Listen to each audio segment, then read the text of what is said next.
My dear genius friends, स्वागत है आपका आपकी फेवरेट चैनल बोधी ट्री में। दोस्तों, आज हम कक्षा 10 का समाज विद्या का चौथा टॉपिक है भारत की साहित्यिक विरासत, इसको सीखने वाले हैं। तो देखिए दोस्तों, कोई भी चीज़ को सीखने का तरीका है कि उसको एनालिसिस करना, उसको गहराई से समझना।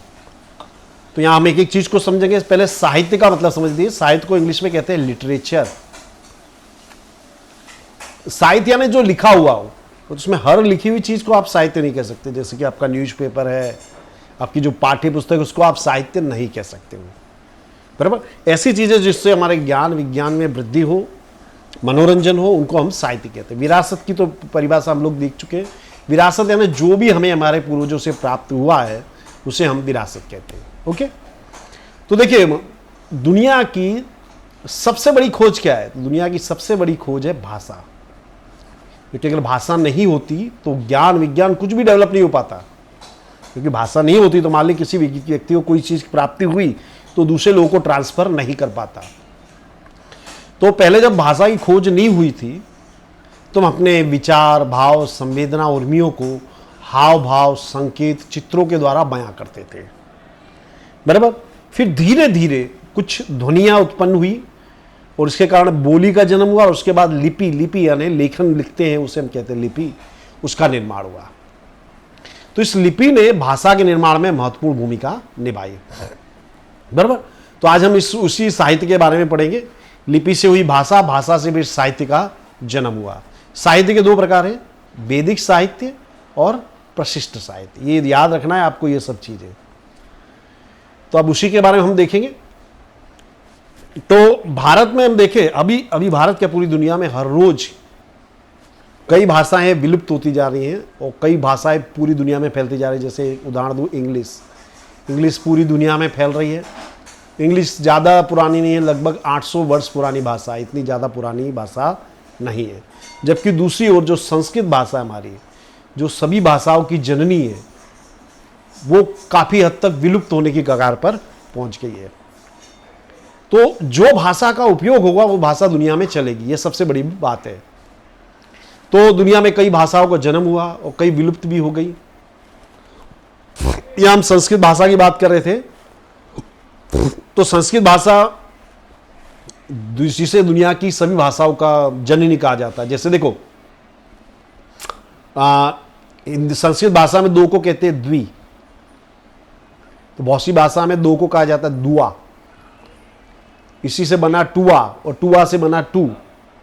इस तरह से बहुत सी भाषाओं में जो शब्द है उस संस्कृत के एज इट इज ले लिए गए हैं। जैसे संस्कृत का एक शब्द पथ है, डाकू है, कर्म है, ये सब शब्द इंग्लिश भाषा में भी आज घुस गए हैं। तो संस्कृत भाषा के एक महान व्याकरण शास्त्री थे जिनका नाम था पाणिनि। ये याद रखना है आपको, एक एक मार्क्स के लिए बहुत इंपॉर्टेंट है। इन्होंने 4वीं सदी में एक ग्रंथ लिखा था अष्टाध्यायी। तो यूं कहा जाता है कि भगवान शंकर की आराधना की महर्षि पाणिनि ने। तो भगवान शंकर ने अपना डमरू बजाया तो उसमें से 14 जो शब्द थे उत्पन्न हुए, 14 वर्ण, वो थे ऐ, उर, रे, लिक। इस तरह से 14 वर्ण उत्पन्न हुए। उससे जाकर के संस्कृत भाषा की उत्पत्ति हुई, दुनिया की सभी भाषाओं की उत्पत्ति हुई और उन्होंने ग्रंथ लिखा अष्टाध्यायी। और you will be surprise to know दोस्तों कि संस्कृत भाषा दुनिया की एकमात्र साइंटिफिक भाषा है, मोस्ट साइंटिफिक लैंग्वेज। भारत देश में हम लोग इसको भूल रहे हैं, जबकि जर्मनी में तो बहुत सारी यूनिवर्सिटीज हैं जिनमें संस्कृत भाषा को प्रमोट किया जा रहा है, वो लोग संस्कृत भाषा सीख रहे हैं। इंग्लैंड में भी यही हाल है। जो भी विद्वान लोग, सबको एहसास हो गया कि संस्कृत मात्र एक ऐसी भाषा है जिसका ज्ञान विज्ञान में उपयोग हो सकता है। जो रॉकेट लॉन्चिंग होता है, जो सैटेलाइट लॉन्चिंग होता है, उसके लिए संस्कृत भाषा पूरी तरह से परफेक्ट है। तो प्राचीन काल में संस्कृत भाषा जो थी वो धर्म, तत्वज्ञान, ज्ञान और विज्ञान की भाषा थी, बराबर। और धीरे धीरे ये थोड़ा इसका उपयोग कम हुआ तो ये विलुप्त होने की कगार पर पहुंची। तो हमारे जो भी वेद हैं, जो ग्रंथ है, वो सब संस्कृत भाषा में लिखे गए। तो प्राचीन भारतीय साहित्य में सबसे पहले हम देखते हैं वेद। वेद शब्द है विद शब्द से बना है। विद का मतलब होता है जानना।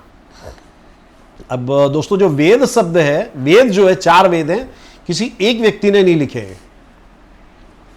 ये इसकी रचना में कई ऋषियों मुनियों ने अपना योगदान दिया है, तब जाकर इन 4 वेदों की रचना हुई। जैसे कि गायत्री मंत्र जो है, ये गायत्री मंत्र के रचयिता थे विश्वामित्र। वेदों में जो गायत्री मंत्र दिया है ये विश्वामित्र ने लिखा जाता था। वेदों कहा जाता है अपौरुषे, ऐसा कहा जाता है कि भगवान ने इनकी रचना की।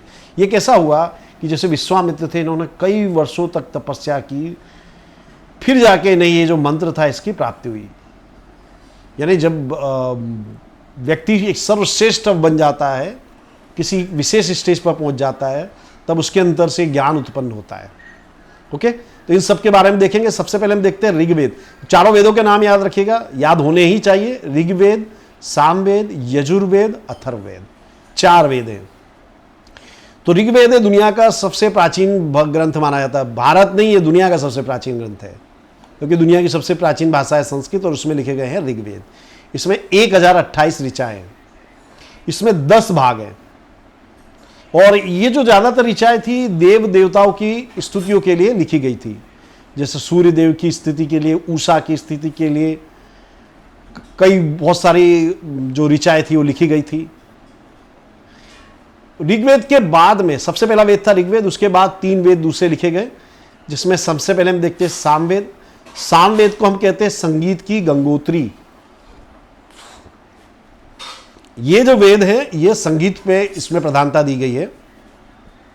इसके जो श्लोक इस तरह से लिखे जिन्हें राग और लय के साथ गाया जा सकता है, और संगीत को किस तरह से गायन वादन करना, वो सब चीजें आपको सामवेद में देखने को मिलती है। इसलिए हम कैसे कहते हैं संगीत की गंगोत्री। यजुर्वेद ये यज्ञ का वेद है। यज्ञों में जो आहुति दी जाती है उस समय कौन से मंत्र बोलने हैं, किस तरह से यज्ञ करने हैं, सारी विधि, मंत्रों, क्रिया का, विधियों का वर्णन हमको यजुर्वेद में देखने को मिलता है। और जो अथर्ववेद है इसमें कर्मकांड और संस्कारों का वर्णन मिलता है। अब ये जो मैंने जो अंडरलाइन किया दोस्तों, ये कोई सिंपल चीजें नहीं है, इसमें से ढेर सारे प्रश्न उभर करके आएंगे, तो आपको ये हर चीज अपनी नोटबुक में लिख लेनी चाहिए। उपनिषद, तो उपनिषद, उप यानी पास में, यानी ऋषियों के, ज्ञानियों के पास में बैठना। तो उपनिषद साहित्य में ब्रह्मांड का आरंभ, जीवन, मृत्यु, भौतिक और आध्यात्मिक जगत, ज्ञान, प्रकृति, ये सब के बारे में वर्णन किया गया है। उपनिषदों की संख्या है 108। जैसे बृहदारण्य, छांदोग्य, मुंड, मांडुक्य, इस तरह से कई उपनिषद हैं। अब देखते हैं हम ब्राह्मण ग्रंथ। तो ब्राह्मण ग्रंथ जो थे इसमें वेदों को काफी आसान तरीके से समझाया गया है। वेद के जो मंत्र थे उनकी टीकाएं की गई, टीका यानी उनकी टिप्पणी की गई, उनको बड़े आसान भाषा में ब्राह्मण ग्रंथों में समझाया गया। आरण्यक, आरण्यक जो शब्द ये अरण्य से बना है। अरण्य का मतलब होता है जंगल।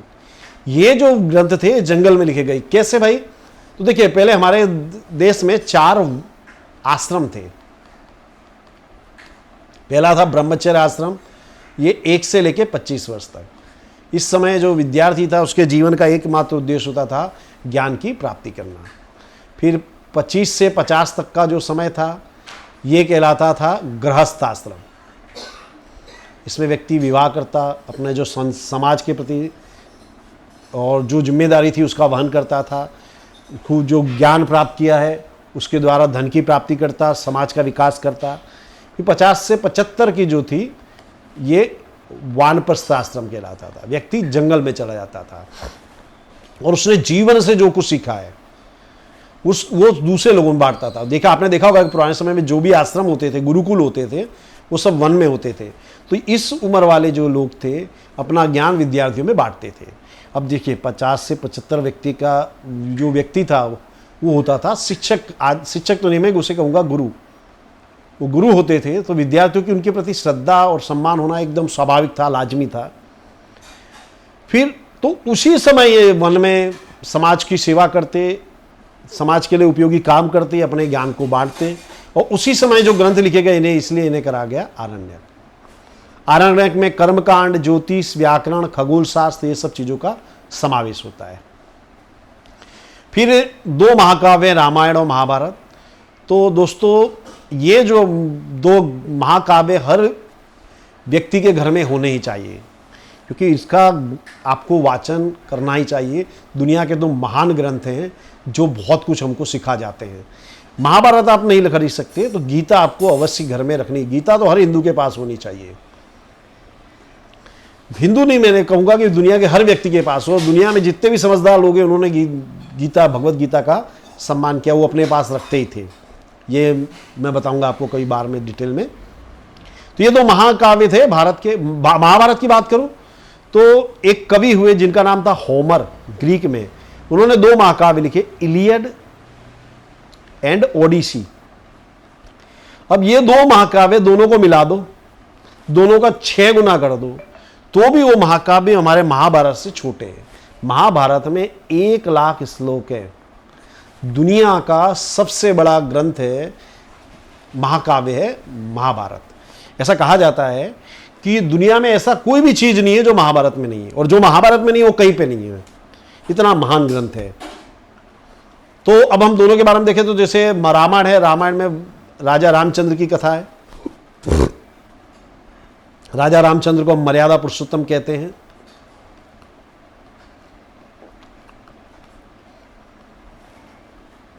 ये महाभारत की अपेक्षा बहुत छोटा है। इसमें रोचक घटनाओं तथा साहसों का वर्णन किया गया है। महाभारत में लगभग 1 लाख श्लोक है। जैसा मैंने आप लोग बताया, दुनिया का सबसे बड़ा महाकाव्य है। महाभारत में सबसे जो महान चीज है वो है श्रीमद् भगवद गीता। इसमें 700 श्लोक हैं और दुनिया का सारा ज्ञान इसमें समेट के आ जाता है। दुनिया में की लगभग सभी भाषाओं में इसका भाषांतर किया गया है, और जिन्होंने इसको पढ़ा है वो सब ने हिंदू धर्म स्वीकार कर लिया है। तो 700 श्लोक हैं और ये दुनिया का सारा ज्ञान इन 700 श्लोकों में समेट आया है। इसे हर व्यक्ति को ये पढ़ना चाहिए। इसमें मोक्ष के 3 मार्ग बताए गए हैं, ज्ञान, कर्म और भक्ति। भगवान कृष्ण ने मोक्ष प्राप्ति के 3 मार्ग बताए हैं, ज्ञान, कर्म और भक्ति। तो ये जो महाकाव्य हमको पढ़ने ही चाहिए दोस्तों। भगवत गीता तो आप लोगों को विशेष रूप से पढ़नी चाहिए। अब दोस्तों, इस समय जो भी ग्रंथ लिखे गए थे सब संस्कृत भाषा में थे। जैसे वाल्मीकि ने जो रामायण लिखी थी संस्कृत में, वेद व्यास ने जो लिखा था उसे, वो भी महाभारत, वो भी संस्कृत में था। वेद व्यास का दूसरा नाम था कृष्ण द्वैपायन ऋषि कहा जाता है वेद व्यास को, जिन्होंने महाभारत की रचना की थी। ओके, तो इसी समय बहुत से और महान ग्रंथ के लिए, जैसे कौटिल्य, जिन्हें हम कहते हैं चाणक्य। चाणक्य ने अर्थशास्त्र लिखा। अर्थशास्त्र में प्रशासनिक विज्ञान की चर्चा की गई कि किस तरह से राजा को शासन करना चाहिए, किस तरह से टैक्स लेना चाहिए, राजा को अपने कर्तव्य का निर्वाह किस तरह से करना चाहिए, सब इसमें बताया गया है। फिर बौद्ध साहित्य जो था ये पाली भाषा में लिखा गया था। पाली लोकल लैंग्वेज थी। भगवान बुद्ध ने देखिए उनसे पहले संस्कृत भाषा बड़े पैमाने पर व्याप्त थी, लेकिन संस्कृत भाषा थी एक, उसको जानने वाले लोग लिमिटेड थे, इसलिए उन्होंने पाली भाषा का सहारा लिया और उन्होंने 3 ग्रंथ लिखे जिसे त्रिपिटक कहा जाता है। ये याद रखना, ये आपको याद रखना, बौद्ध ग्रंथ जो हैं उन्हें त्रिपिटक कहा जाता है। सुक्त पिटक, विनय पिटक, अभिधम्म पिटक, और इसके अलावा भी बहुत से ग्रंथ हैं। और सबसे बड़ी बात, गुप्त युग जो था, ये संस्कृत नाटकों के स्वर्ण युग माना जाता है। इस समय कई महाकाव्य लेखक हुए, कालिदास, भवभूति, भारवी, भर्तरी, बाणभट्ट, माघ, ये सब उस समय के महान कवि थे जिन्होंने कई नाटकों की, ग्रंथों की रचना की। कालिदास को तो महाकवि कहा जाता है। इनकी जो पुस्तक है उसको पढ़ोगे तो आपको एहसास हुआ कि ये दुनिया के अभी तक के सबसे महान कवि हैं। कई बार शेक्सपियर की इनसे तुलना की जाती है, वो बिल्कुल गलत है। शेक्सपियर इनके सामने कुछ भी नहीं है, नथिंग। इतने अद्भुत कवि थे ये।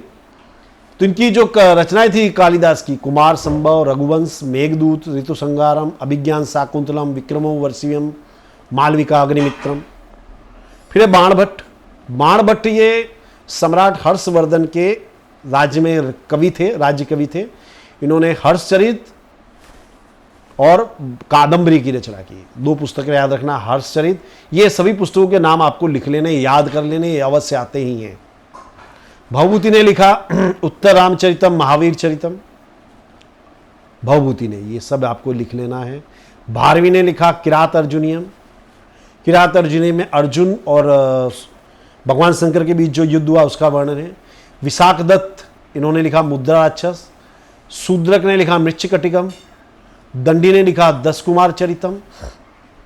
अब जैसे ये 10 कुमार चरितम ये एक अद्भुत पुस्तक है, इसमें 10 कहानियों का वर्णन है और एक एक कहानी अद्भुत है। अगर इस एक एक कहानी पे फिल्म बनाए तो हमारी जो बाहुबली फिल्म थी उससे कई गुना ज़्यादा ये बिजनेस करेगी।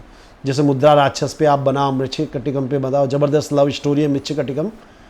इन पुस्तकों पे अगर फिल्म बनाई जाए तो अनडाउटेडली ये दुनिया की बेस्ट सेलिंग फिल्म बनेगी। ये सभी आपको लिख लेना है, याद कर लेना है। गुजराती साहित्य पे शॉर्ट नोट कई बार पूछी जा चुकी है, 3 मार्क्स में आती है। तो गुजराती साहित्य भी बहुत पुराना है, बहुत ही समृद्ध है। तो जैसे उस समय के महान कवि हुए नरसिंह मेहता, जिन्होंने भगवान कृष्ण के प्रेम में बहुत अद्भुत गीत लिखे। मीराबाई जी भगवान कृष्ण के प्रेम में इन्होंने अद्भुत गीत लिखे। दयाराम, अखा, प्रेमानंद, प्रीतम, इन्होंने कई पद लिखे, गीत, गरबी, छप्पा, आख्यान, इनकी रचना की। इसके बाद जो आधुनिक युग के हम लेखक कह सकते हैं उसमें आते हैं नर्मद, नवल राम, महिपत राम, रूपराम। नवल राम अलग थे। नीलकंठ, गोवर्धन राम त्रिपाठी, किशोरलाल मसरूवाला, पन्नालाल पंटेल, उमाशंकर जोशी, इन महान लोगों ने गुजराती साहित्य को बहुत ही समृद्ध बनाया। फिर दूसरी ओर दक्षिण भारत में द्रविड़ कुल की जो भाषाएं थी उनका भी काफी विकास हुआ था। द्रविड़ कुल की भाषा याद रखिएगा, तमिल, तेलुगु, कन्नड़ और मलयालम, ये आपको याद रखना है। ये द्रविड़ कुल की भाषा है। इसमें सबसे प्राचीन है तमिल। जो मैं एक एक शब्द बोल रहा हूं इसमें एक एक प्रश्न उभर के आ रहा है, इसलिए इसको दिमाग में याद रख लेना, बराबर। तो उस समय क्या होता था कि जो राजा लोग थे साहित्यकारों को अपने राज्य में बुलाते, उनको आश्रय देते, और उस समय जो कवि वगैरह थे, संत, कवि, ऋषि मुनि, ये रचनाएं करते थे। उसे कहा जाता था संगम। तो ऐसे 3 संगम हुए और उस समय जो ग्रंथ लिखा गया उसे कहा गया संगम साहित्य। संगम साहित्य का विषय आप लोग याद रखिएगा, राजनीति, युद्ध, प्रेम प्रसंग, ये संगीत साहित्य के मुख्य विषय थे। ये भी बोर्ड में पूछा जा चुका है। इसमें से कौन कौन से ग्रंथ थे? एक था एतु थोकई, इसमें 8 काव्यों का वर्णन है। ये एक एक चीज इंपॉर्टेंट है। तो जैसे आपसे पूछ सकता है कि निम्नलिखित में से कौन सा 8 काव्यों का वर्णन का संकलन है, तो आपको ऑप्शन दिए जाएंगे 4, तो आपका सही ऑप्शन होगा एतु थोकई। तोल काव्यम ये व्याकरण ग्रंथ है। पत्थु पातु इसको 10 गीत कहते हैं, बराबर। इसके अलावा शीलपत्तिकारम, मणि मेखलाई, ये तमिल साहित्य के विख्यात ग्रंथ हैं। ये सब चीज आपको याद रख लेनी है। याद कब रहेगी? आप जब आप उसको लिखोगे, समझोगे। फिर इसके बाद आता है मध्यकालीन साहित्य। तो उत्तर भारत में मध्य युग के शुरुआत में संस्कृत साहित्य की भाषा बनी रही। इस युग में कश्मीर में 2 महान ग्रंथ लिखे गए। सोमदेव ने लिखा कथा सरिस सागर और दूसरा कलहण ने राजतरंगिणी। कथा सरिस सागर, इसके आधार पर बहुत सी कहानियां लिखी गई है। जैसे विक्रम बेताल की कहानी आप देखोगे, पंचतत्व की कहानियां भी इससे काफी मिलती जुलती है। ये कथा सरिस सागर लिखा था सोमदेव ने। बहुत सी अद्भुत कहानियां हैं जो मनोरंजन के साथ साथ ज्ञान देती हैं। राजतरंगिणी ये पहला ऐतिहासिक ग्रंथ है भारत का और इसमें कश्मीर के इतिहास का वर्णन है। ये याद रखना, राजतरंगिणी पहला ऐतिहासिक ग्रंथ है जिसमें कश्मीर के इतिहास का वर्णन है।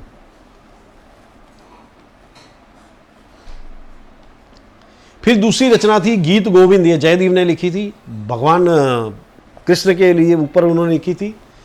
कहते हैं कि जब जयदेव गीत गोविंद लिख रहे थे तो उसको पूरा नहीं कर पा रहे थे, तो एक बार स्नान करने गए तो वापस आकर देखा, राहुल वापस आके उन्होंने देखा तो जो गीत गोविंद था वो पूरा हो गया था। तो ऐसा कहा जाता है कि भगवान कृष्ण ने उनके इस ग्रंथ को पूर्णाहुति की थी, उसको पूरा किया था।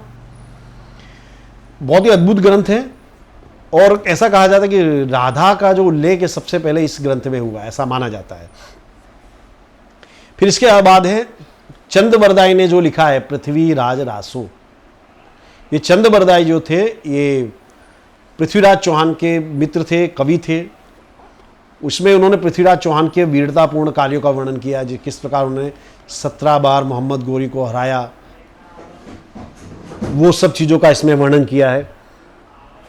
और कहा जाता है कि जब मोहम्मद गौरी पृथ्वीराज चौहान को अपने साथ ले गया, पृथ्वीराज की आंखें फोड़ दी और उसने कहा कि मैंने सुना है कि तुमने शब्द भेदी बाण चलाना आता है। शब्द भेदी यानी कि आवाज़ सुन के बाण चलाना। तो बोले मुझे उसकी परीक्षा लेनी है।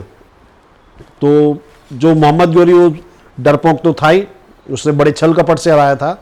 वो एक ऊंचे मचान पे बैठा है और चंद बरदाई ने कविता की पंक्तियां लिखी है। 4 बांस 24 गज अंगुल अष्ट प्रमाण, ता ऊपर सुल्तान है मच चूके चौहान। इन्होंने हाइट बताई कि इतनी हाइट पे वो सुल्तान बैठा है। और पृथ्वीराज चौहान ने निशाना लिया और सीधा मारा और वहीं पे मोहम्मद गौरी की मौत हो गई। तो इसमें ये जो पृथ्वीराज रासो है, इसमें पृथ्वीराज की वीरता का वर्णन किया गया है। फिर शंकराचार्य का भाष्य, ये बहुत ही अद्भुत ग्रंथ है।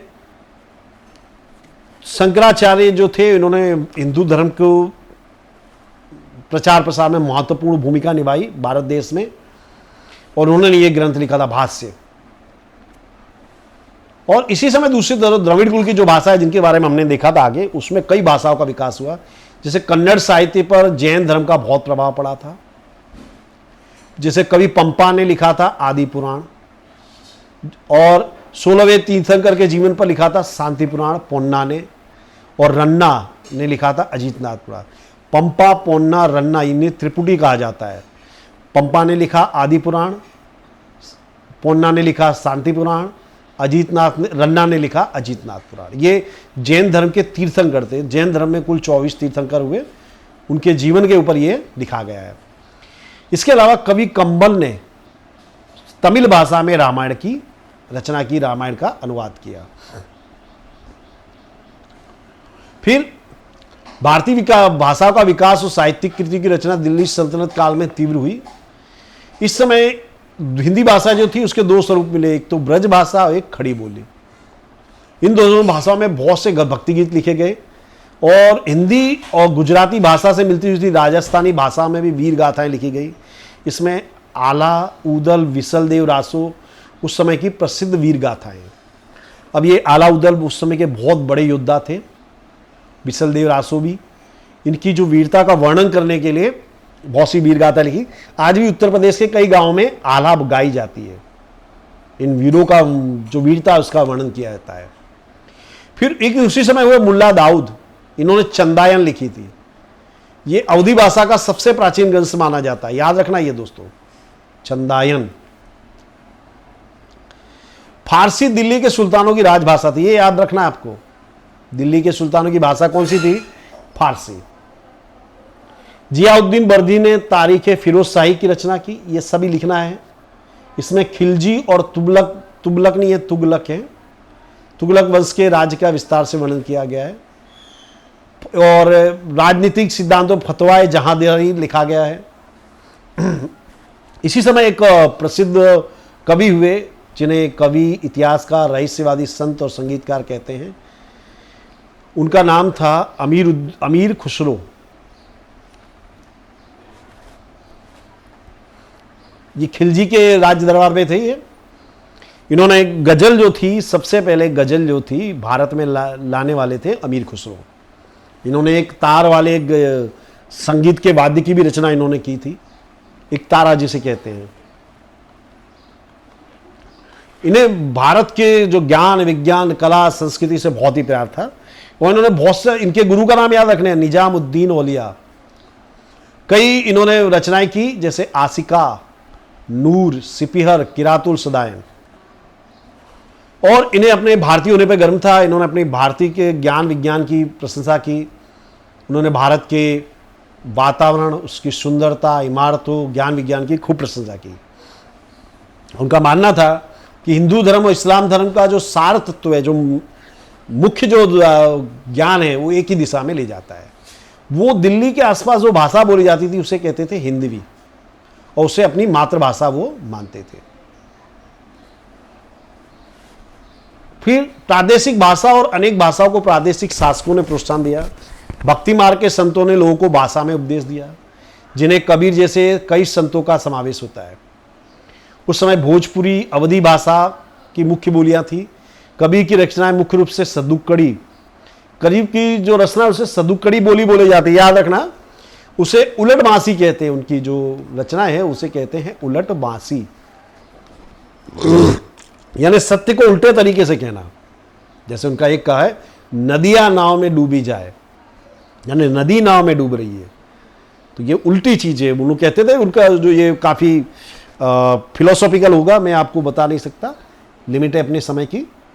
उसी समय मलिक मोहम्मद जायसी ने लिखी पद्मावत, इसी के नाम पे अभी फिल्म भी बनी थी, अब काफी विवादों में रही। इसके अलावा तुलसीदास ने लिखी रामचरित मानस, ये भी अवधी भाषा में लिखी गई थी। इस युग में हिंदी के अलावा अन्य भाषाओं में साहित्य सर्जन हुआ। बंगाल के सुल्तानों में कृत्तिवास, ये याद रखना, इन्होंने बंगाली भाषा में रामायण का वर्णन किया। कवि थे चंडीदास, इन्होंने सैकड़ों गीत लिखे भगवान की स्तुति में। चैतन्य महाप्रभु थे, इन्होंने भक्ति गीत लिखे। अभी आप जो इस्कॉन परंपरा देख रहे हो, ये इस्कॉन को मुख्य जो प्रणेता थे वो थे महाकवि चैतन्य। नागदा करके एक जगह है पश्चिम बंगाल में, वहां उनका जन्म हुआ था। संत नरसिंह मेहता ने गुजराती में और नामदेव तथा एकनाथ में मराठी भाषा में भक्ति गीतों की रचना की। फिर जैनुलाब्दीन, ये काश्मीर का शासक था, इसने महाभारत और राजतरंगिणी का संस्कृत से फारसी भाषा में अनुवाद कराया था। विजयनगर, ये दक्षिण भारत का एक समृद्ध साम्राज्य था। इसकी जो स्थापना थी दो भाइयों ने की थी, हरिहर राय और बुक्का राय। बहुत ही समृद्ध साम्राज्य था, दुनिया भर से लोग यहाँ व्यापारी करने आते थे, हीरे मोती की यहाँ मंडियाँ लगती थी, इतना समृद्ध था। तो उन्हीं के एक वंशज से सम्राट कृष्णदेव राय। आप लोग तेनालीरामन सीरियल देखते हैं, उसमें जो राजा बताए गए हैं वो यही हैं, इन्हीं के दरबार में थे तेनालीरामन। बहुत ही विद्वान थे ये। फिर सीरियल में हमको दिखाया जाता कि ये जो राजा थे सम्राट कृष्णदेव राय, ये उनको थोड़ा वैसा बताया गया मजाक के, लेकिन वास्तव में बहुत ही विद्वान थे और संस्कृत के लेखक थे। उन्होंने पुस्तक लिखी थी आमुक्त माल्यदा, याद रखना, इस ग्रंथ की उन्होंने रचना की थी। फिर मुगल शासन दौरान वस्तुकला अन्य कलाओं का भी विकास हुआ। प्रथम मुगल बाबर तुर्की में तुजुके बाबरी आत्मकथा लिखी, जिसका फारसी में अनुवाद हुआ बाबरनामा। हुमायूं की बहन थी जिसका नाम था गुलबदन बेगम, उसने लिखा हुमायूंनामा। जहांगीर ने तुजुके जहांगीरी ये आत्मकथा लिखी। और बहादुर शाह जफर, ये अंतिम सम्राट था, ये याद रखना। अंतिम सम्राट कौन था? तो बहादुर शाह जफर, ये याद रखना दोस्तों। तो दोस्तों यहां मैं अपना लेसन पूरा कर रहा हूं। आई एम श्योर आपको काफी एंजॉय किया होगा। तो नेक्स्ट वीडियो के लिए बने रहिए हमारे साथ। Thank you very much friends, have a nice day.